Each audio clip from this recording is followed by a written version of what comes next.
voudrais cette image d'un Boli qui catapulte le ballon dans les filets et qui va vers Abedi et qui me dira plus tard ce qu'il lui disait. Il était en train de dire à Abedi, qu'est-ce que tu m'as fait petit, qu'est-ce que tu m'as fait. Et je pense que c'est peut-être l'image que je garde encore, vraiment. Il n'y a pas un souvenir, pour moi il y a une foule de souvenirs du départ de Marseille, parce que j'étais parti avec les joueurs quelques jours avant la finale, donc je suis resté avec eux jusqu'au match et même après. Donc pour moi c'est une foule de souvenirs avant, pendant, après. Je vois le but quoi, enfin, j'y croyais pas parce que je me suis dit ils ont marqué, enfin, j'y croyais pas, mais ça relevait du rêve quoi finalement. Je me souviens dans la nuit, il y avait évidemment pas mal de folie autour des joueurs, mais je les sentais, ils venaient me voir un après les autres pour savoir si j'avais eu la rédaction à Marseille, parce qu'à l'époque il n'y avait pas quand même les facilités de téléphonie mobile comme aujourd'hui, pour savoir si j'avais eu la rédaction, si on savait ce qui se passait sur le Vieux-Port. J'avais promis à mon fils que je rentrerais 6 mètres cubes de terre s'il gagnait. Et donc à 1h du matin, je rentrais à la terre, les 6 mètres cubes de terre, j'ai fini dans la nuit, dans les bouches. Il y avait des rumeurs qui couraient, qu'il y avait des milliers de gens dans les rues, donc ils voulaient savoir.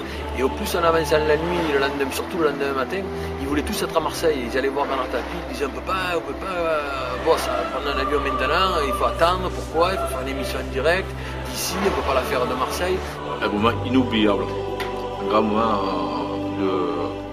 pour tout passionné de football. J'ai passé une journée magnifique à Munich. Et voilà, avec les supporters italiens et tout ça, c'est super bien passé. Ils avaient tous une envie folle de rentrer. S'ils avaient pu rentrer immédiatement après le publicité finale, ils l'auraient fait. Mais c'est ce qui montre tout au long de la nuit. Ils n'avaient qu'une hâte. Alors on a pu se dire qu'ils pouvaient goûter pleinement leur bonheur. Non, ils avaient cette frustration de ne pas pouvoir le partager avec les Marseillais.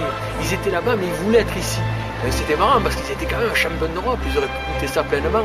Je passais la soirée chez mon grand-père en fait.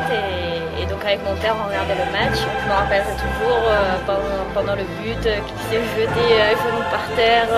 Avec aussi la communion avec les Italiens, parce que c'est très bien passé entre Marseille et Italien. C'est vrai qu'on est pratiquement, on fait une bonne partie tout au moins de l'origine italienne ici à Marseille. Donc ça facilitait les choses. Et même si à Paris il n'y avait eu aucun problème la fois d'avant, l'OM avait perdu contre l'Étoile Rouge de Belgrade, mais là on sentait vraiment qu'il y avait une communion entre les deux peuples milanais et marseillais, et c'était assez extraordinaire. Et en fait le lendemain, moi j'étais en primaire, j'étais au CM2, j'avais même pas 10 ans, et le lendemain en rentrant en cours, c'était l'extase de tout le monde, tous mes copains qui jouent au foot et tout ça, et je me rappelle même que dans les escaliers on criait Milan, Milan, Vaffanculo.